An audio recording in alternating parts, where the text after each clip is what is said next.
They called him a relic, a forgotten soldier leaning on a dog. But when a woman's cruel act of arrogance tried to break them in public, they didn't see the one man in the crowd who trains dogs to hunt threats like her. At 75, Arthur Coleman moved with the deliberate stillness of a man who had learned patience in the world's most violent classrooms. People at the Liberty Square Community Market saw only an old man, his back ramrod straight in a way that seemed to defy the slight, almost imperceptible tremor in his right hand. They saw the deep lines etched around his eyes and assumed they were from age, not from squinting into the jungles of Vietnam half a century ago. Most of all, they saw his dog. Ghost, a magnificent German shepherd with a sable coat and eyes the color of burnt honey, walked beside him, a silent, four-legged shadow. The vest he wore, a simple black harness with the words, "Service Dog, Do Not Pet," stitched in white, was the only outward sign that this was more than a man walking his pet.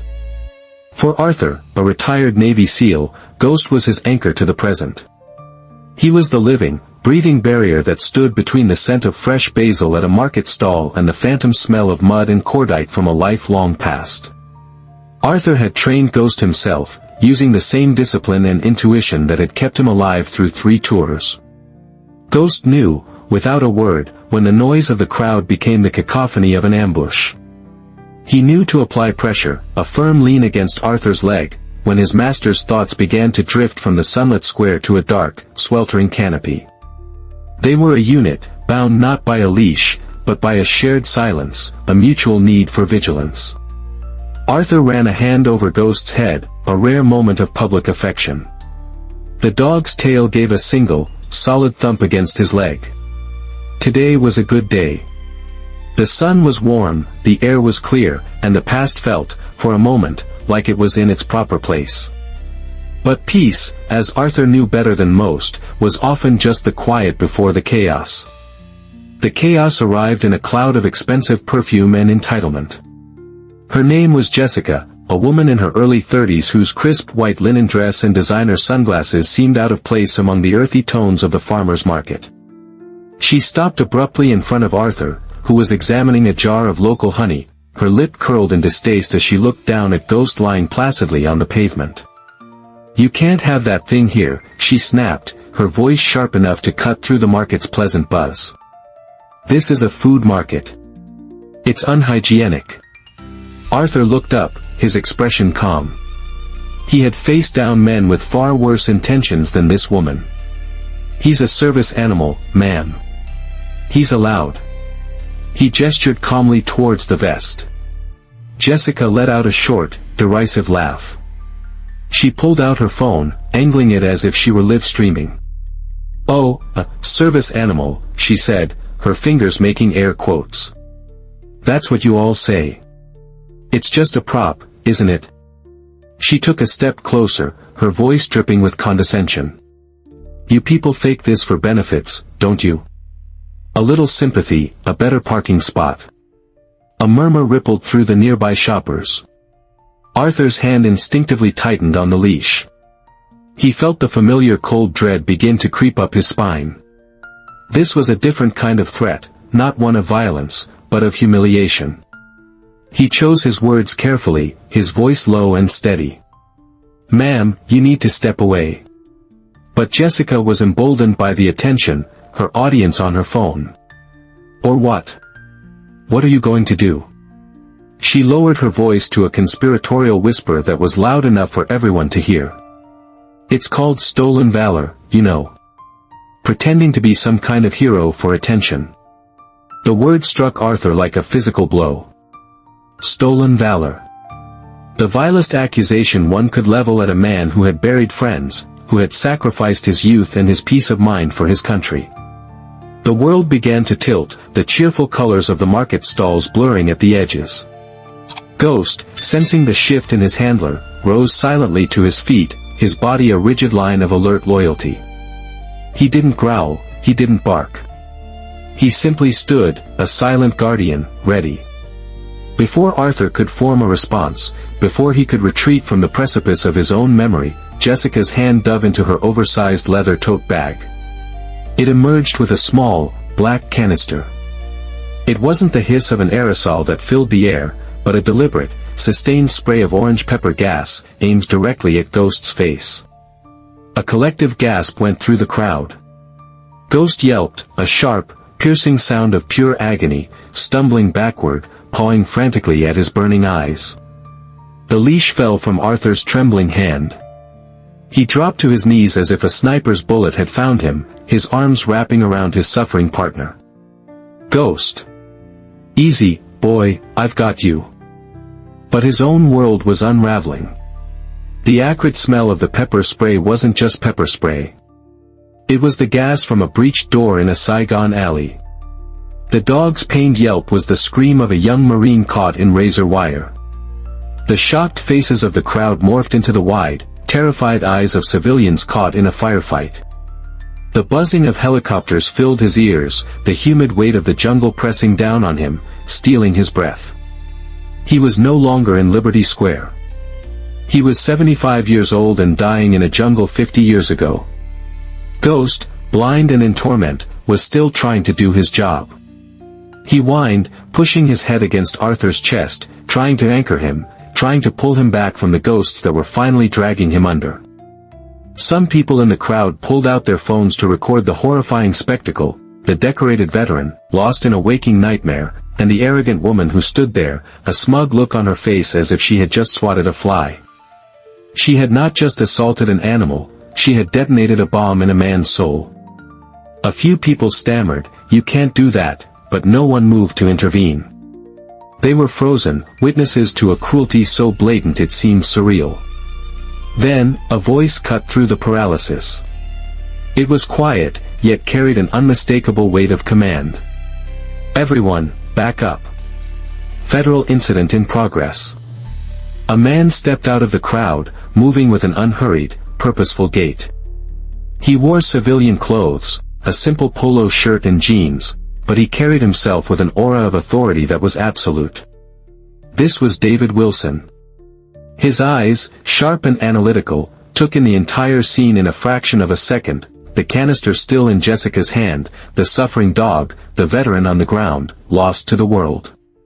He knelt beside Arthur, ignoring Jessica completely for a moment. His movements were precise, a checklist of actions honed by years of training. "Sir," he said, his voice calm and reassuring. "My name is David. I'm a K-9 handler. Help is on the way for your partner." He didn't touch Arthur, knowing it could make the episode worse. Instead, he spoke to Ghost in a low, steady tone, using handler speak that was meant as much for the man as it was for the dog. Then, he stood and faced Jessica. The full weight of his attention fell upon her, and for the first time, her smug confidence began to fracture. "You will hand me that canister," he said. It was not a request. She hesitated, and he took a step forward. "Now." She placed it in his outstretched hand. He examined it, then looked at her, his eyes cold as steel. "You seem to be under the impression that this was some sort of social dispute," he began, his voice dangerously level. "Let me correct you. You have just committed a federal crime under the Americans with Disabilities Act by knowingly and willfully assaulting a designated service animal." He let that sink in before continuing. "You also assaulted a veteran, triggering a severe medical episode. This isn't a misdemeanor, ma'am. This is a federal felony, carrying up to 3 years in prison." Jessica's face went pale. "I was defending myself.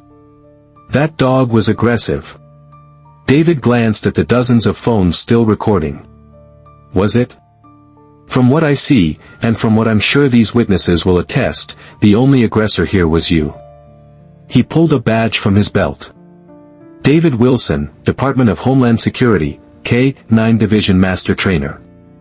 The title silenced the last of the murmurs. He keyed the radio on his shoulder. "Dispatch, I have a 10-57, assault on a federal service animal and its handler at Liberty Square. I need animal control emergency response and a marked unit for a felony arrest. Suspect is detained." He never took his eyes off Jessica, who now looked small and terrified as the consequences of her actions crashed down upon her. The specialized animal control unit arrived with quiet efficiency, transporting Ghost to an emergency veterinary clinic nearby. Arthur, still dazed, rode with them, his hand never leaving his dog's side. In the sterile, quiet room of the clinic, as a vet gently flushed Ghost's swollen eyes, Arthur sat on a folding chair, the tremor in his hand now a violent quake. He had failed to protect his partner. The door creaked open and David Wilson stepped inside. He had a stillness about him, the kind that comes from seeing chaos and knowing exactly where to stand. He nodded toward Ghost on the examination table. "He's a good boy. Strong. You trained him well." "We trained each other," Arthur whispered, his voice hoarse. David crouched down, not as an officer, but as a fellow handler. He slipped a small, heavy object from his pocket and pressed it into Arthur's palm. It was a challenge coin, heavy and cool to the touch. On one side was the DHS K-9 emblem. On the other, an engraving of a German shepherd with the words, "Silent protectors, loyal hearts." "You don't give these to civilians," Arthur said, staring at the coin. David gave a faint, sad smile. "Ghost is no civilian.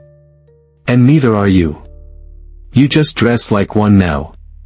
He paused, his gaze fixed on the dog. "I knew it was him as soon as I saw him work. The way he stood his ground without aggression. That's not standard academy training. That's a bond." Arthur's heart skipped a beat. "You knew him?" "Joint facility in Nevada, about 5 years back," David confirmed. "He was one of mine, for a time. We had an issue with him during a high-stress scenario exercise." He shook his head, a look of remembered awe on his face. He refused to engage with any of the decoy targets. Refused every instructor, no matter the command. They were about to wash him out, call him a failure. David looked directly at Arthur. "Then we figured it out. He wasn't failing. He was waiting. He had already bonded with the veteran who was supposed to pick him up the next week, and he refused to take a primary command from anyone else. He was waiting for you." The memory hit Arthur with the force of a tidal wave. The instructors telling him the dog was stubborn, defective. But Arthur had looked into the puppy's eyes and had seen not defiance, but an unwavering, absolute loyalty. "That's not failure," David said, standing up to leave. "That's a 1 in a million dog. He knew who his man was before we did." Arthur looked at the coin in his hand, then at his dog on the table. He was part of something he never knew existed. A brotherhood of silent protectors, joined by the leashes in their hands and the unspoken loyalty at their sides. It took 3 weeks for Ghost's eyes to fully heal. 3 weeks of medicated drops, darkened rooms, and slow, careful walks at twilight when the world was soft and quiet. The physical healing was straightforward. The other kind of healing, the mending of a bond shattered by a public violation, was a slower, more delicate process. During that time, the story exploded. The videos from the market went viral. Jessica was charged, her name and face plastered across news sites. But something else happened, too. An outpouring of support flooded Arthur's quiet life. Letters arrived from veterans across the country. A local pet store donated a lifetime supply of dog food. The act of cruelty had been answered with a tidal wave of kindness. One afternoon, a package arrived. Inside was a new service vest for Ghost. It was custom-made from black ballistic nylon, and embroidered in shimmering gold thread were the words, "First to stand, first to heal." Tucked in a side pocket was a handwritten note on official DHS letterhead. To a fellow handler. He never left his post. Neither did you. D.W. That evening, Arthur stood before the sealed shadow box on his mantelpiece, the one containing the medals and memories from his time in Vietnam. For years, it had been a monument to a life he'd survived but could never fully leave behind. He ran his fingers over the dusty glass, but for the first time, he felt no urge to open it. He didn't need to look back anymore. Ghost was his living monument now, a testament not to the war that had been, but to the peace that could be. He placed the new vest beside the box, a new chapter next to the old. On a bright Saturday morning a month after the attack, Arthur clipped the new black and gold vest onto Ghost. They were going back to Liberty Square. Not for confrontation, but for closure. As they walked through the same entrance, a quiet fell over the vendors nearby. The usual chatter softened. Several people who had been there that day caught his eye and gave a slow, respectful nod. No words were needed. The silence was its own apology, its own salute. Standing by a coffee truck was David Wilson. He wasn't in uniform, but he still had that unmistakable air of authority. He saw them, and a small, approving smile touched his lips. He gave a single, sharp nod, a gesture of respect from one professional to another. Arthur returned it. It was a complete conversation, held in a single moment across 20 yards of bustling market.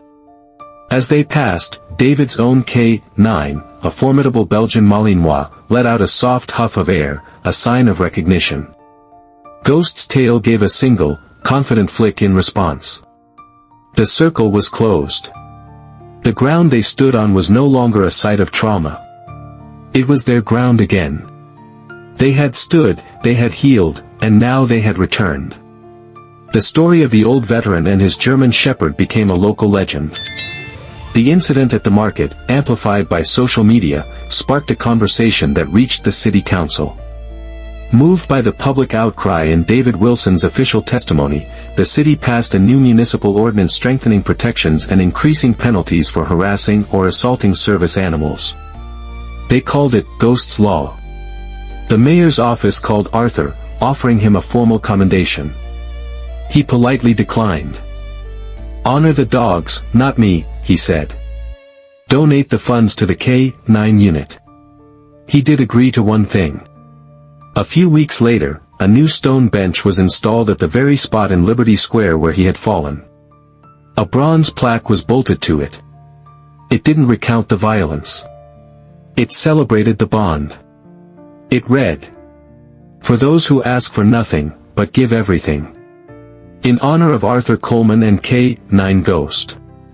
Arthur visits the bench often. Sometimes Ghost is with him, sitting proudly by his side. Sometimes he goes alone. He watches the world go by, a world that once saw him as a relic but now sees him with a new understanding. Arthur and Ghost's story is a powerful reminder that our heroes walk among us, often in silence.